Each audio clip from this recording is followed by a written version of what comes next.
I'm familiar with, because I worked with Animas Valley Institute for 2 decades, with, the Mythopoetics. Soul is the myth or poem you're here to live. And the other definition about soul, like, is the eco niche we're here to occupy, which has been one of my favorites too, because it does acknowledge relationship. It's the niche where, we're in the niche, but we're in a web of relationships. A definition that I started to carry that came from me more, is, it's the mystery we're here to live. And somehow that helped keep it a little bit more spacious. Mythopoetics and mystery are similar, pretty similar. But it's like, sometimes when we're pursuing soul, we could really want something very specific, and we want it to feel, to like totally kind of concrete and make sense, and also so our egos can feel this sense of like, yeah, I'm doing the thing, like somehow I can be this mythic hero in the journey. And my understanding is soul gives us glimmers that often bring up more questions than answers, and that also leave us wrestling sometimes with the question of, am I living it? Really? Like, in one moment we might feel like, oh yeah, I am here. Like, when I do this or when I embody this, that's it. And then, but in another moment we can feel like, wow, I'm not quite sure if that's fully it. Like, seems like there's something more. So it leaves us, I guess, in a place of always listening and being in relationship with the underworld realm, with the dream time, in a way where we don't have the final answer and we can't check the box that like we just did it. We're in a living relationship with the unfolding of mystery always. Welcome to Mythopoetics for the Future. I'm your host, Sarah, and today I'm very, very contented because I have as my guest Rebecca Wildbear on the program. Welcome, Rebecca. Thank you. I'm grateful to be here. Thanks for inviting me. Thank you for being here with us. I'm going to breathe some life into Mythopoetics, what this means, and then tell you about Rebecca. So for me, the mythopoetic worldview or lens is a symbolic narrative to make sense of fundamental realities of our existence. We can encounter reality through literal facts and rational concepts, but a mythopoetic understanding is through image, symbol, story, archetypes, and an inherent recurring patterns in existence. In Mythopoetics, we ask, what reality is this story revealing or expressing? And the poetics can be understood as the way or the language through which the mythic meaning is embodied. In Mythopoetics, we don't just ask what exists, but we feel into what it means and how it can orient us in our lives and the relationship with the greater web of life. Now I'm going to speak about Rebecca. Rebecca Wildbear joins us from her home in Colorado in the United States. She is a soul guide, a psychotherapist, a wilderness guide, and an author.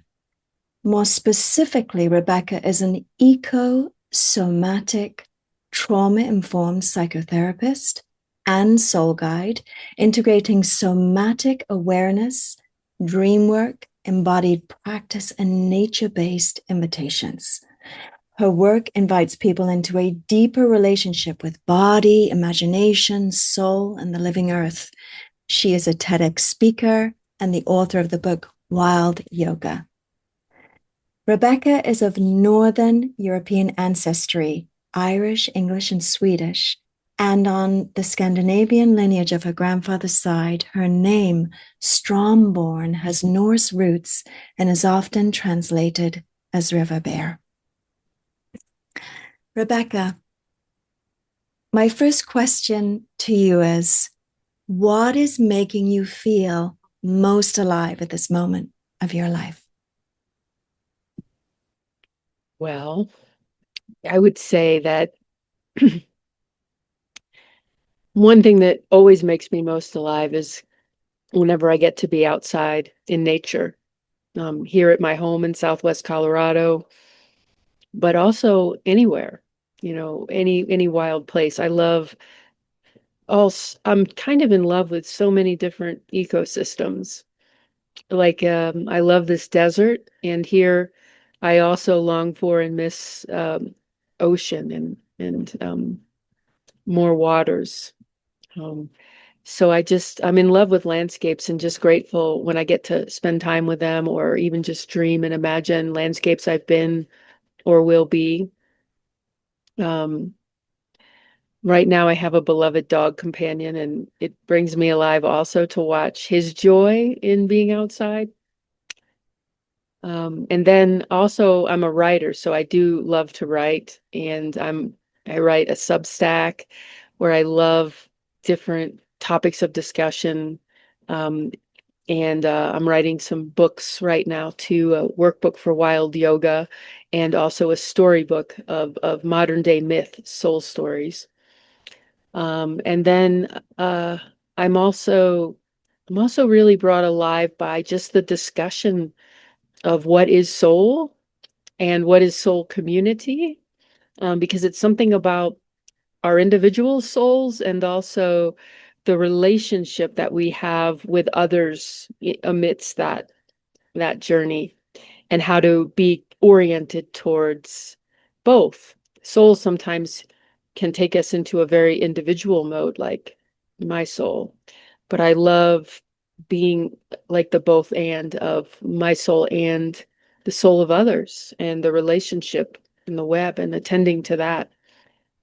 So that's very much also another thing that brings me alive is I love thinking about transformation or initiation and the ways that humans go through processes that change us in big ways, like that reorient our sense of the world and ourselves. So those are some of the things. Gosh, I'm so curious. You mentioned you're writing a book, Modern Day Myth Soul Stories. Could you just give us like a sneaky peek of what does that mean, modern day myth soul stories, without revealing, what your book's about? I'm Well, fascinated. Yeah. well, you know how when you read when you hear a mythic story or you read a mythic story, it's like sometimes there's several different versions of certain myths, and then there's always meaning beyond the actual story. There's some kind of, it takes us a bit on a journey of transformation, the story itself. Myths, in a way, can be a little bit like our dream work, like where the story actually alters us or transforms us. And sometimes with old ancient myths, there can be a sense that only, the old stories can affect us that way. But I'd like us to see that even in modern day culture, stories can really affect us and change us our view of like what we think is possible and or what change to focus on. So I'm having themes in the stories, and they are based actually on real life stories. I've had the honor of m- not only my own journey, but getting to witness so many other people. So I bring stories together, often in composite, so it's not based on one individual, but that allows me to bring those stories into a sense of an arc of a movement of transformation that could be something that very easily could happen in modern day, but also has a depthful theme like mythic stories do. It's fascinating. Makes absolute sense because I mean, a lot of the circles that we both move in, there are a lot of like honoring, as there should be, these ancient stories and how important for us to really start like, oh, and my life and what's going on, and especially what you have lived, like all of these beautiful stories. Yeah, gosh, I can't wait to read your work. So moving on to mythopoetics now. Could you Could you tell us what does mythopoetics mean to you, and why is it important as a framing or a lens to understand ourselves and the world? Yeah. Well, I think it can help broaden and deepen our view of who we really are in the world sort of in simple terms. I think in modern day culture, it can be very easy to equate ourselves to roles, like I'm a teacher or a mother or a guide or lawyer. And those roles can be really important.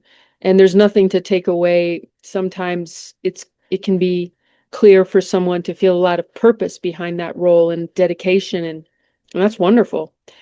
And mythopoetics, though, can actually, like, again, take us out broader and deeper in that maybe it's not just about a role or a job that I'm here. There's something about the way I'm called to be in relationship with life, with everything and everyone all the time, uh, that my soul really came here to find. And it takes me beyond just one role. And it can explain too how sometimes our roles in life can shift, where we might be one role for a while and then maybe it doesn't feel like the role for us anymore. So what is? But it's not like it was for a while. So mythopoetics uh, is like, what would it be to live a mythic story? A little bit like my book in these times. You know, what would it be like to feel ourselves deeply threaded in a meaningful journey in life, in the way that we were moving about our whole life? And poetry, you know, what would it be like to live like you were a poem or even a line of poem, like your whole life purpose was to be that line in the poem? And it helps, in some ways, it helps juice and give meaning to our life when we can sense this deeper thread of why we're really here and what who we really are and what really brings us alive. And it can be a great way to orient ourselves in everyday life around who I am really and what I'm meant to say yes or no to in life.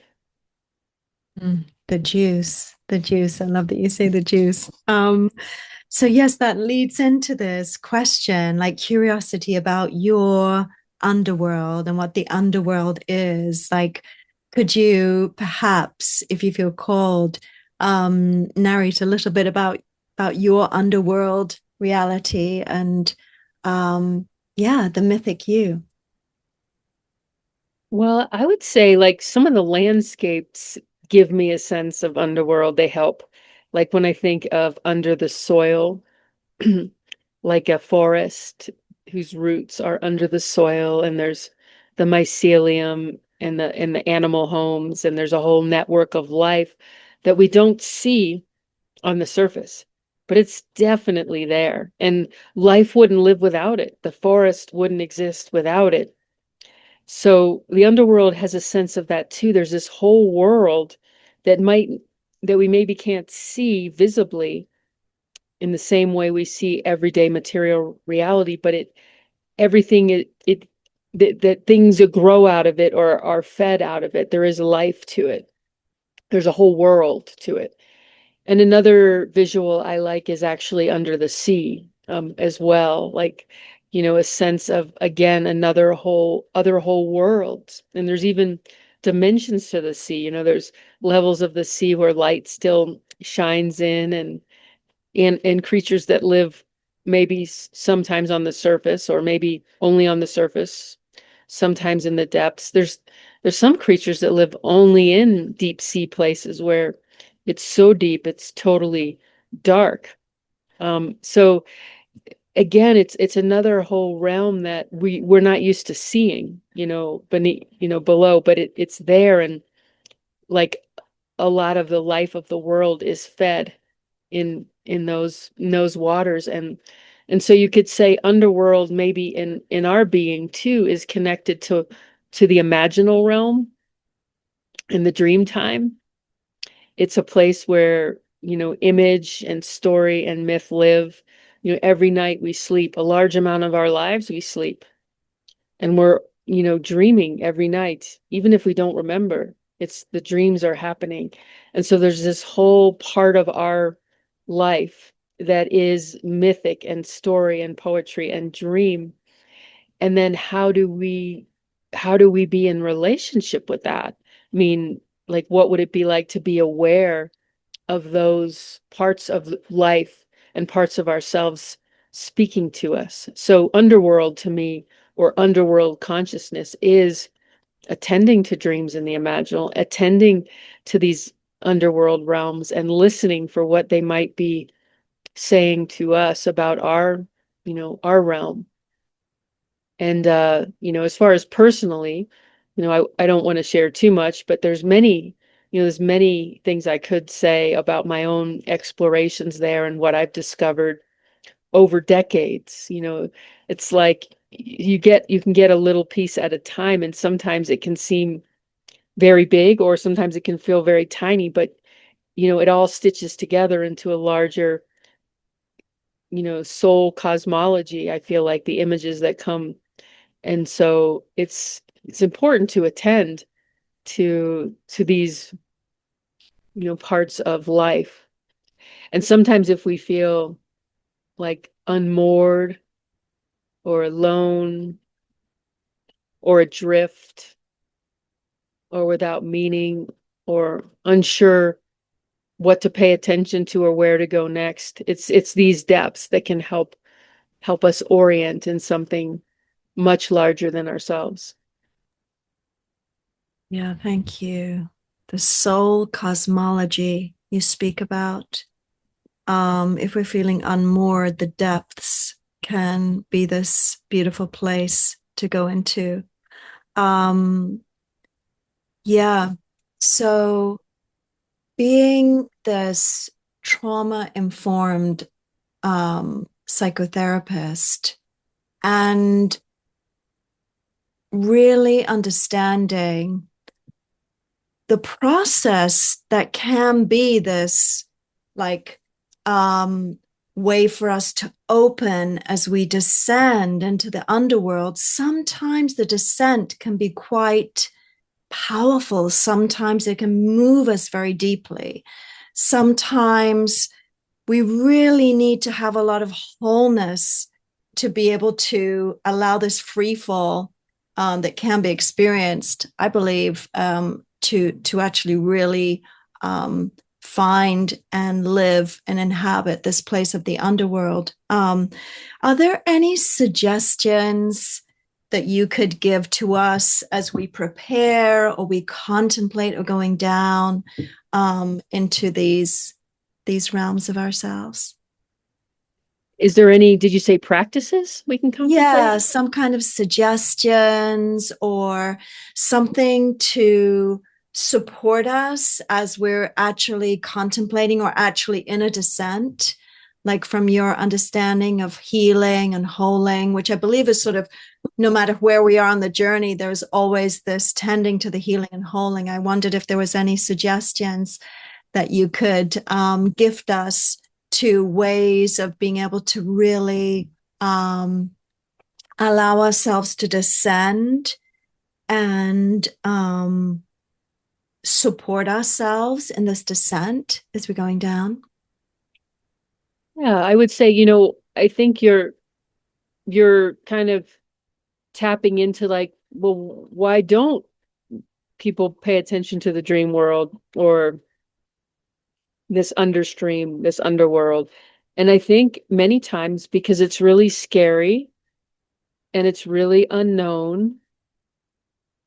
Sometimes it can seem either like life is really good as it is, and really want to, I don't need to explore some other realm. I'm enjoying things as they are up here. Or it might be, I'm not really enjoying things up here, but I'm really stressed. I'm overwhelmed. It's hard. I'm in struggle. And so I don't want to open up to those realms because they're just bringing more difficulty. And there could be other reasons too, but it's funny with dream work. I've guided a lot of dream work program, and a lot of times people will say, gosh, I really want to do a dreamwork program.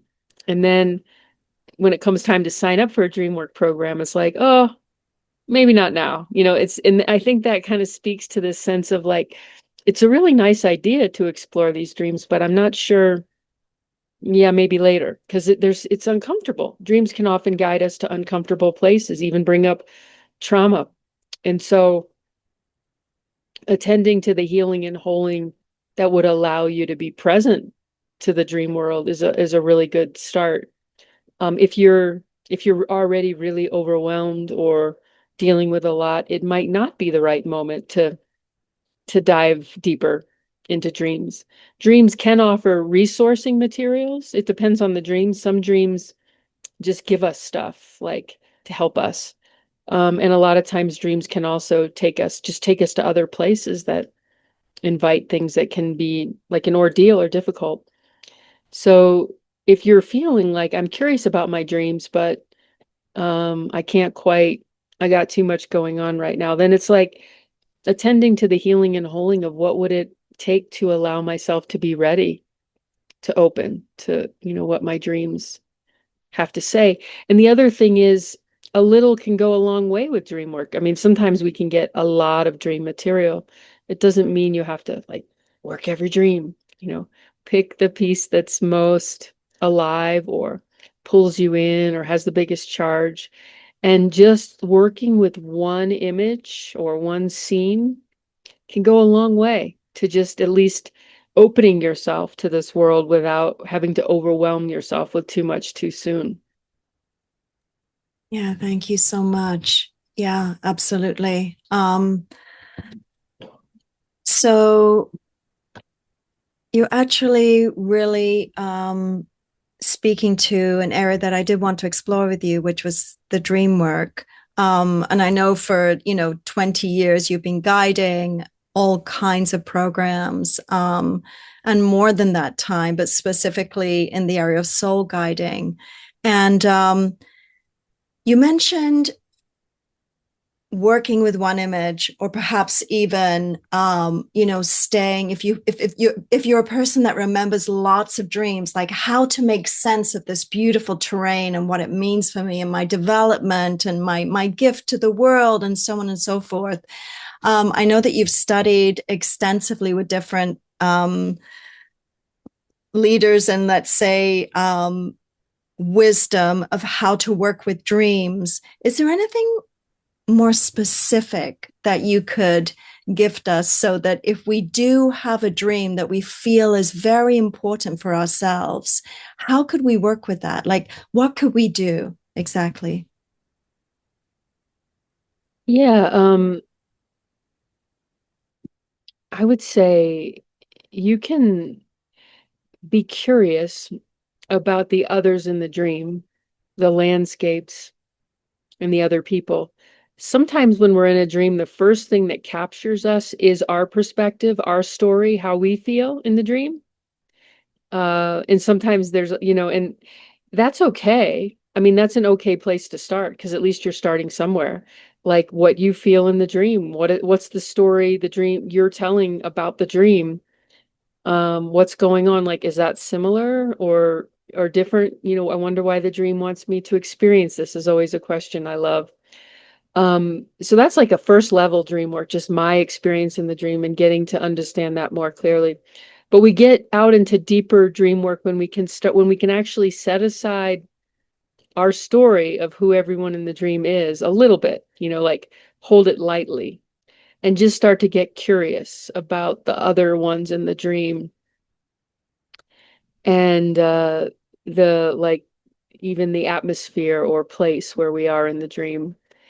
And it can be a playful exercise to wander with or move to music with one of the other characters in the dream. Now, to start with, you might want to choose a character that's what I would call, or what Bosnak would call, ego syntonic, which means you like them.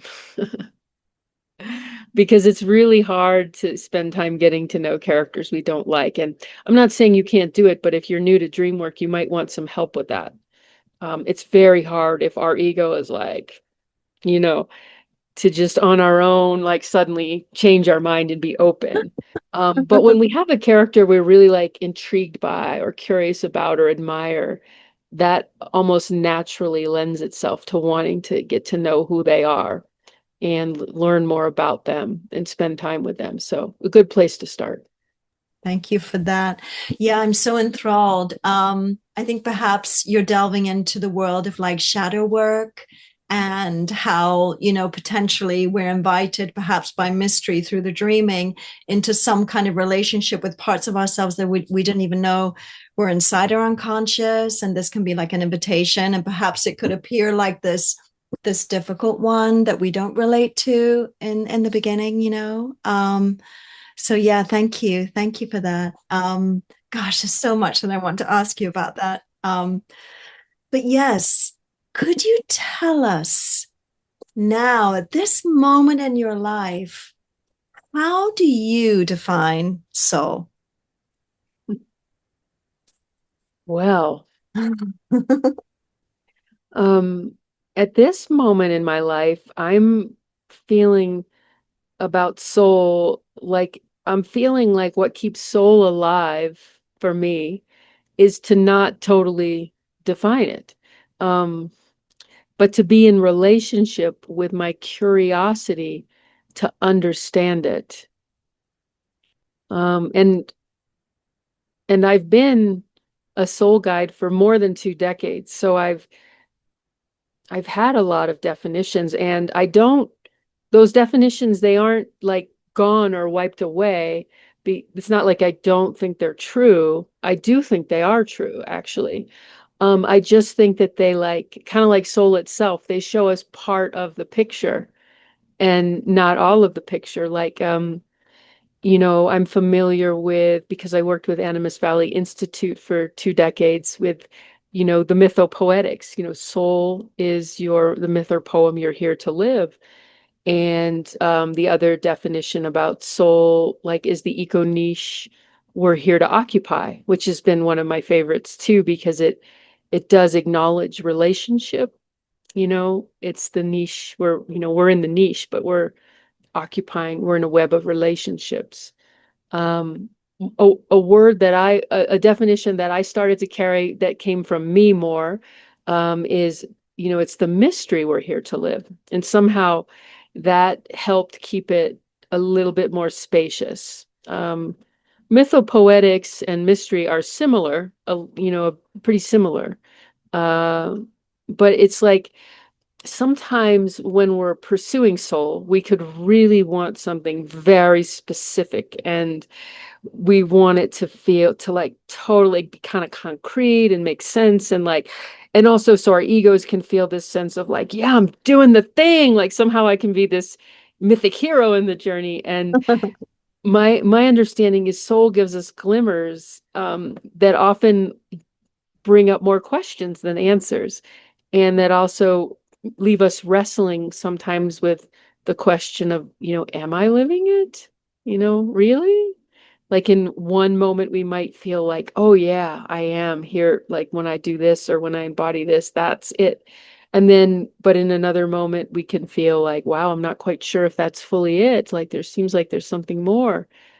So it leaves us, I guess, in a place of always listening and being in relationship with the underworld realm, with the dream time, in a way where we don't have the final answer and we can't check the box that like we just did it. We're in a living relationship with the unfolding of mystery always. God, that's so refreshing. And it's just like this big puzzle. And it's just so alluring to me. It's like, oh my gosh. And the mystery goes on and on.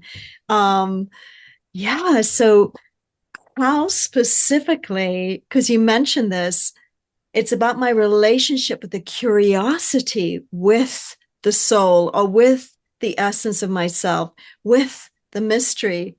Yeah. Can you just like, is there one way specifically, and maybe it's a nuance and maybe all of us have to find our way into this, but how can we like deepen our relationship with our curiosity? Well, that's a great question. Recently, I've been doing a lot of kind of bringing the inner child in, and not in the normal therapeutic way of like the wounded child, but in the sense of the sort of the brilliant and wise child, or the child that has natural access to curiosity and a kind of perception of life, a fresh-eyed perception of life in the world, and an innocence and an openness and an awe, a kind of a delight with like exploration rather than knowing. And it Yeah. seems Yeah. like if we feel that lack of access to curiosity, that inner child state could be something that helps us, Hmm.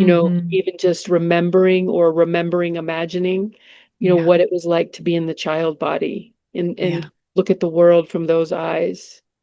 I love that. That's so beautiful. I think we can all relate to that. And I think we can all, like, we know how that feels. And maybe if, even if that feeling is a little bit far away from us, we can contemplate it and bring it in. And yeah, yeah, I love that. Thank you. Okay, so I have a question now about soul-based communities, because you mentioned that in the beginning. Mhm. And I wondered, what does a soul-based community look like to you?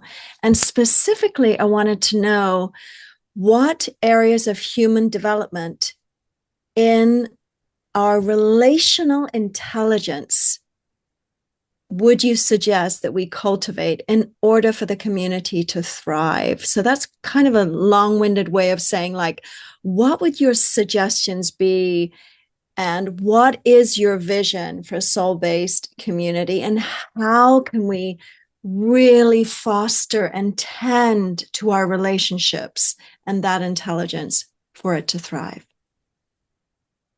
Yeah, thank you for those questions. I love those questions. Well, one, I guess I'll just say that sometimes the word community is thrown around in a way that, to me, I think can bring concerns, where I think we know at this point that, you know, community doesn't always feel good, that people enter community with the hope that it's going to be this Yeah, wonderful union and the thing that they always wanted. And then they find, it's actually not, or there's many difficulties that seem unsolvable. Um, so, that's really brought me my own experiences with both communities that worked really well or ones that didn't, have just been brought me into this exploration that we can't just attach community onto something, say like soul, and assume that it's just going to unfold without some kind of consideration about um, like what is a healthy community. And I guess I also want to say I don't always think healthy community means we need to like go live on a commune together, or in a village like physically together, or that yeah, we need to follow certain like rules, or we need to do it a specific way. Um, Community can be a bridge that happens across countries or across the world. But it could also be people that are neighbors and live next door too. It's not talking so much about proximity or even about how much time we spend. There might be some people in the community that are hermits or writers, or and they are less involved, and there might be some people that are very social, and they're in the mix more.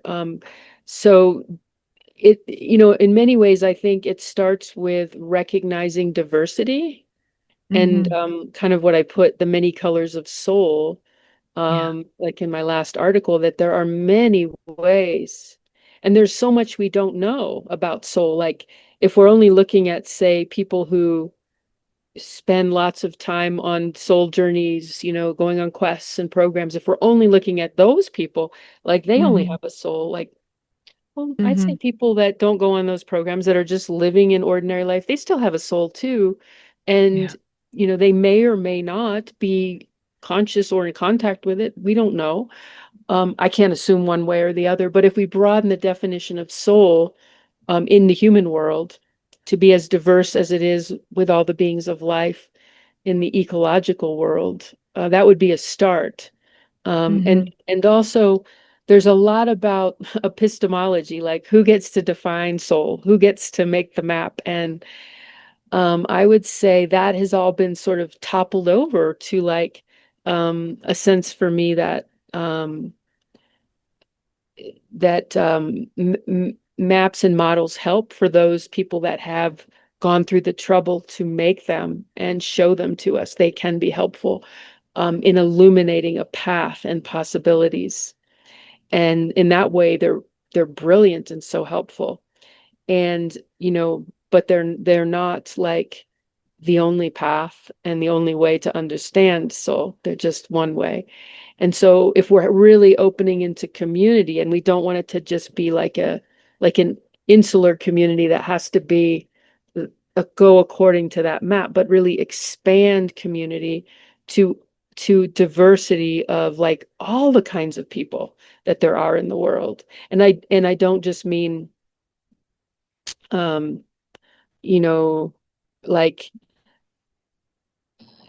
I mean like ethnically and things like that, and racially, but also beyond that. Like there's many diversities in people that can seem like heteronormative, right? There's still diversity among those people. And I know we have certain categories that have said, oh, well, like we gotta allow diversity here, here, and here.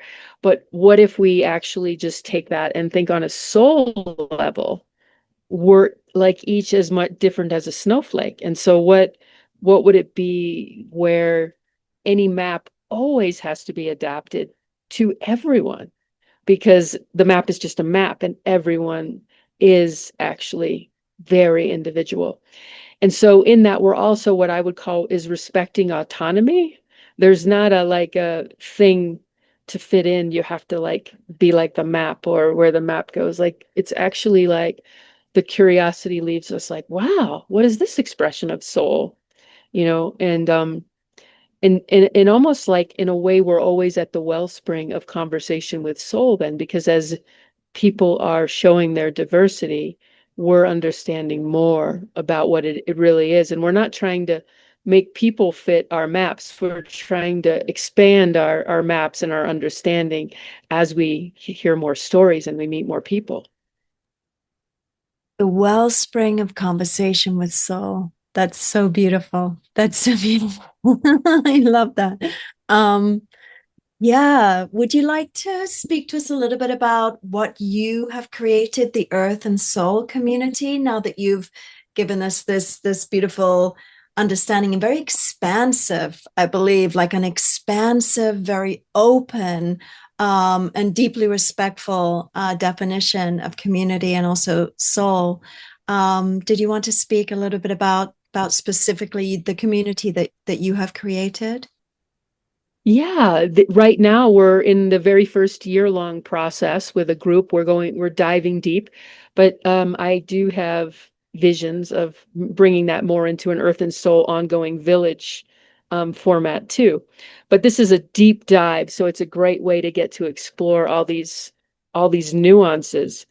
And yeah, in the beginning, we are really actually just opening up our perception and our listening to earth, body, imagination, tracking what continues to return, just allowing our attention and our perception to drop into what you might call more of an dream time or underworld consciousness way of listening.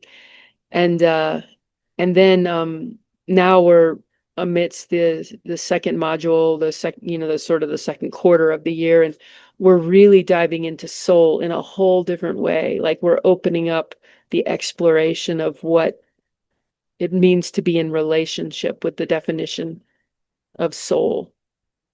Um, and to really be able to listen for the ways it's coming forth in us. And the other piece we're listening for that's a little bit different is as a community, we're helping each other listen for the ways soul shows up in the other. So it's not so much only an individual listening, it is that too. But what is it like to be seen and mirrored by others in community and what they see and notice? And it's not only how might we encounter soul in this moment on the land, but how has soul been showing up our whole life and maybe we didn't see, you know? So yeah, we're kind of approaching it in a larger way. And then, we're the theme of this year long is a lot about listening and becoming. So we're in the listening half of the year and what I would call more the rooting, rooting in this listening. And then the second half will be more on becoming, which is bringing it forth in the world and creating from this understanding in community. So Sounds amazing. Sounds really amazing. I love that. How did the soul show up in the other person and mirroring back? That sort of, I feel like that would be a beautiful invitation for people who are watching you or listening to you. Like, yeah, like to go into the world and see in the wild world with the wild ones and also with other humans. Like, how is the soul showing up in that person? Yeah. Um, so I have a few closing questions, and perhaps you have a favorite book or a favorite song or some music that yeah, a book that you really love and or you find fascinating you wanted to share with us. yeah, there is one that I am reading um, that could be good to kind of mention. I think my favorite book changes, according to what I'm interested in. But this is one I've been reading, Women Who Run with the Wolves by Oh, Clarissa Pinkola Estes. yes. And I think I just love it because it does contain a lot of myth and story from the wild woman archetype. And in those stories, there's a lot about soul coming forth. Um, Mhm. I've just been Mhm. reading I think it's the coming home, Mm. homecoming, returning to oneself, the Selkie story, which Mm. being a lover of water really connects a lot. And there's a lot of new understandings about soul. But the whole book is just, I'm really enjoying all the stories and Clarissa's, all of her books are really like, I have some of her other audiobooks and just her love of bringing soul forth through story is really helping me because it is helping my mind stay out of the definition and more in the mystery, the way story does with kind of an understanding of soul. Oh, that's so beautiful. Thank you for mentioning that book. I love that book and you're inspiring me to read it again. Because I know that you just spent some time on the waters and with the whales and the seal beings and everything, right? And one of the retreats that you were guiding in Canada, I believe. I did, yeah. And we brought in that story as a central focus in the journey, and it was kind of very rich because there were so many seals. So the story itself was being mirrored in the physical landscape. Amazing. Amazing. Thank you. Thank you for that. And is there a genre of music that you love and or a specific song right now that's like moving through you or just like really alluring you? There is like I love so many songs and so many different ones come through, but I did think about one, and I don't know if you've heard "Blessed We Are" by Paya, Oh, I love that song. Yes. Paeia. I Okay. just love that song because not only is it beautiful to listen to, but the messaging in the dream about why we came here and there's something sacred. It seems to link us back into that remembering of soul, and it doesn't even use the word soul. It just says sacred, which again, I love because I love, can something be soul without even needing to necessarily use the word? Yeah. Oh gosh, thank you for mentioning that song. That's a very important song in my life. And I love to play that song. So yeah. Um, And finally, is there a poem that you would like to read? Yeah, to close this space with you. Yes, I will. I'll share Mary Oliver's Wild Geese. That one's at the top of the love poetry list for me.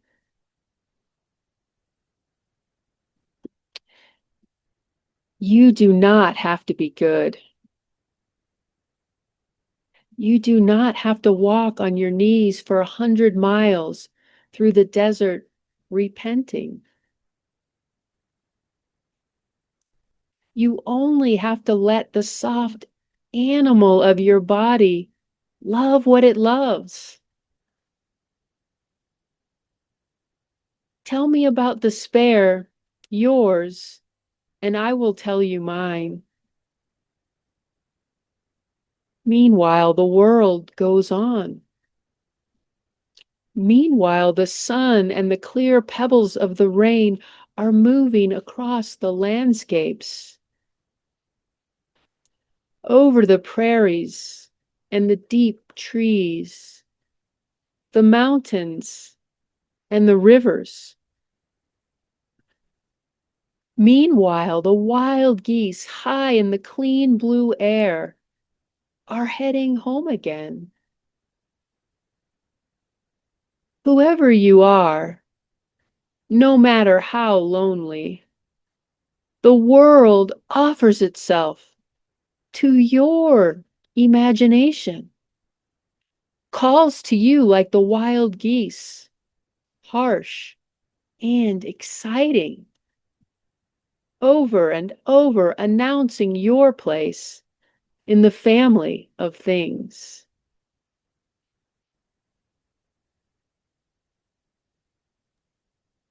Thank you so much. That was beautiful to hear you recite that. Yeah, I love that poem very, very much. And Rebecca, if I'm listening to you, if I want to study with you, where is the best place to find you and your work? Is it here with your website, RebeccaWildbear.com? Where else would you like to guide us so that we can, if we wanted to receive mentoring from you or go on some of your retreats or, read your writing or yeah, could you guide us, please? Yeah, my website usually has the latest in what's coming to be offered, so that's a great place to look. If you want to do one-on-one work, there's information about, you know, one-on-one work online, and you can on my website, and you can also just reach out. Email is a great way to just reach out or text me if you want to just begin or consider the possibility. We can always do just a get to know you kind of quick conversation to see if it feels like a fit, or we can dive into a session. Um, Also, my Substack is a really good way to get to know me um, in terms of my writing, and I usually post some of my offerings on Substack too.